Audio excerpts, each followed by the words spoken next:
Firasat Uya-Kuya soal kesehatan Indra Bekti sehari sebelumnya sakit. Diketahui, Indra Bekti saat ini sedang dirawat secara intensif di Rumah Sakit Abdi Waluyo di kawasan Menteng, Jakarta Pusat. Indra Bekti baru saja menjalani operasi akibat pecah pembuluh darah di kepala bagian kiri. Kondisi Indra Bekti yang sedang jatuh sakit ini membuat para sahabat syok, termasuk juga Uya-Kuya dan istrinya Astrid Kuya. Sebelum jatuh sakit, Uya-Kuya seolah sudah memiliki firasat terkait kondisi kesehatan Indra Bekti.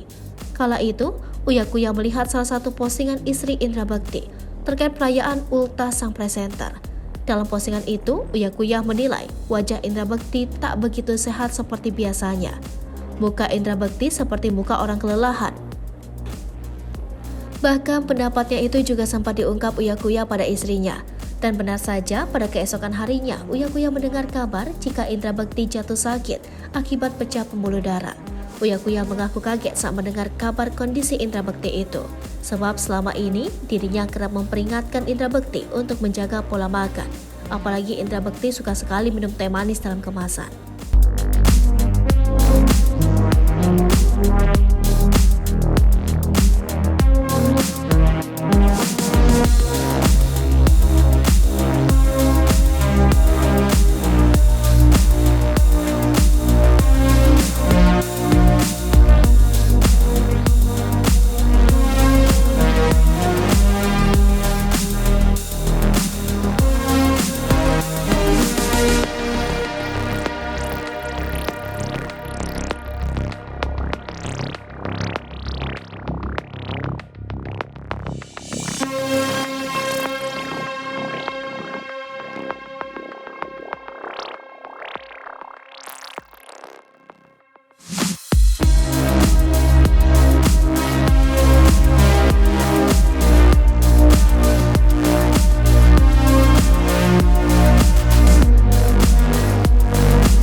Hai pemirsa Sri Popo TV, jangan lupa komen, like, dan subscribe, serta tonton terus berita-berita terupdate lainnya ya.